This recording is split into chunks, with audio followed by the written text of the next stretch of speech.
25 মার্চে সবার যে সিদ্ধান্ত অনুযায়ী টিএনজেড গ্রুপের অ্যাপারেলস ইকো লিমিটেড তারা গাড়ি বিক্রয় করে শ্রমিকদের বেতন ভাতা পরিশোধ করেছেন। এটা বোধহয় বাংলাদেশে এর আগে কোনোদিন হয়েছে কিনা আমি জানি না। তিনি গাড়ি বিক্রি করেছেন, গাড়ি বিক্রি না বাড়ি বিক্রি করেছেন, গাড়ি বিক্রি করছে। এবং স্যার এখন তিনি অসুস্থ অবস্থায় হসপিটালে আছেন। আমরাও আশা করছি যে উনি সুস্থ হবেন তাড়াতাড়ি।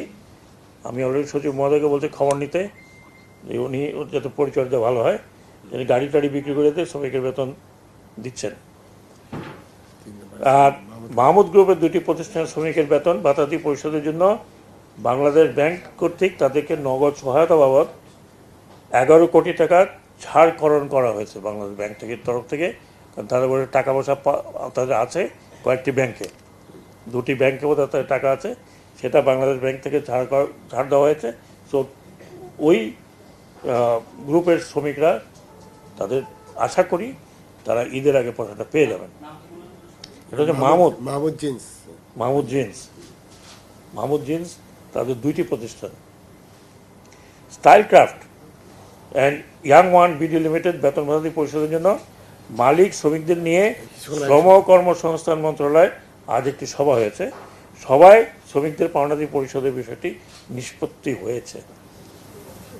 সো যে কটা আমরা খুব কনসার্ন ছিলাম 5টি নিষ্পত্তি হয়েছে। বাকিরা তাদের বেতন ভাতা দিচ্ছে বলে আমাদের কাছে এই নিউজটা এসছে। কাজে আমি শ্রমিক ভাই বোনদের বলছি, আমরা আমাদের সর্বত্র চেষ্টা করেছি, আপনারা পেয়ে যাবেন যার যেটা পাওনা।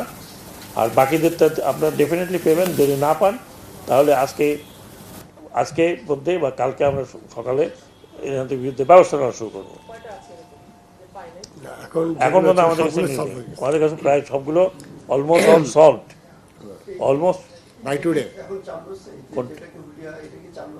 হুলিয়াতে এখন আমরা জারি করবো।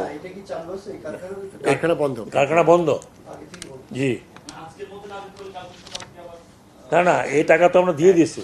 এখন ব্যাংকের প্রসেস, ওর টাকা তো আমরা দিয়ে দিয়েছি অলরেডি বিজিএমইকে। যেটা কথা বলছেন শেখরটা দিয়ে দেওয়া হয়েছে। কিন্তু শেখরকে এই যে সে পালিয়ে গেল, যে অফেন্সটা করলো, তার জন্য সে এই যে রাষ্ট্রের ক্ষতি হলো, যে শ্রমিকরা রাস্তা বন্ধ করছে, এটা তো রাষ্ট্রের ক্ষতি।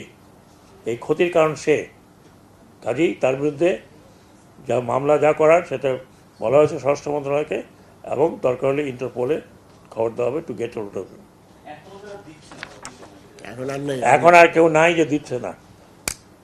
যদি আমাদের কাছে এরকম রিপোর্ট আসে তাহলে তারটা যারা দিয়েছে তারা যদি আমাদের বিদেশে যেতে চায় তাহলে আমাদের পারমিশন যদি দরকার হয়, সচিব সাহেবকে বলা আছে, সে যদি ক্লিয়ার হয়ে থাকে he can go, but otherwise not.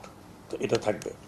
আর লাস্টে যে কথাটা আমি বলার চেষ্টা করছি আপনাদেরকে, যে আমরা এই মন্ত্রণালয় আমরা কিন্তু এই পর্যন্ত চেষ্টা করেছি যে শ্রমিকদের বকেয়া বেতন ভাতা যাতে পাওয়া যায়। কিন্তু আমি যতটুকু জানি যে এই ঈদে অন্যান্য ঈদের থেকে অনেক ভালো। এখানে কয়েকটি মাত্র আছে। অনেক আমাদের দেশে গার্মেন্ট ইন্ডাস্ট্রিতে অনেক ভালো গার্মেন্ট ইন্ডাস্ট্রি আছে, অনেকে ভালো করছে, অনেকে না, তারা ভালো করছেন। তাদের কিন্তু কমপ্লেন আমাদের কাছে আসে না। দে আর ডুইং গুড। এবং এই ইন্ডাস্ট্রিটা বসে যায়নি, ইট ইজ ইনক্রিজিং। 13% গ্রোথ হয়েছে। সেই গ্রোথটা ভালো যারা কারখানা চালাচ্ছে তাদের জন্য হয়েছে, নট লাইক দিস। এনারা তো আমার মনে হয় শৌখিন। একটা ইন্ডাস্ট্রি করার কথা করলেন, ব্যাংক থেকে টাকা নিলেন, তারপর যাতা হয়েছে। একটি ব্যাংকের এমডি সাহেবকে আমি সম্বোধন করছি। কোন ব্যাংক? প্রিমিয়াম ব্যাংকের এমডি সাহেব যদি এই কথা শোনেন, অথবা যিনি আছেন ওই ব্যাংকের, আপনি এই টাকাটা রিলিজ করতে হবে আপনাকে। আপনি যদি টাকাটা রিলিজ না করেন, আপনার ব্যাংক দিতে মানা করছে, তাহলে আপনি এর জন্য দায়িত্ব নেবেন। And I will put a criminal offence on you. টাকা আমরা দিয়েছি, বাংলাদেশ ব্যাংক থেকে টাকা ছাড় করানো হয়েছে, প্রণোদনার টাকা না, ওটা প্রণোদনার টাকা দেওয়া হয়েছে। এই ওনাদের লোন অ্যাডজাস্ট করার এখন কোনো প্রভিশন নাই। এটা সরকারিভাবে আমরা বের করে দিয়েছি টাকাটা। আপনারা এতদিন লোন দিয়েছেন, তখন মনে ছিল না। এখন এই টাকা শ্রমিকদের টাকা, আপনারা শ্রমিকদের কাছে এটা দেবেন টাকা, যদি না দেন তাহলে আপনিও আছেন আমিও আছি, যদি বেঁচে থাকি will take action about the bank, about the branch and about the managing director and the management.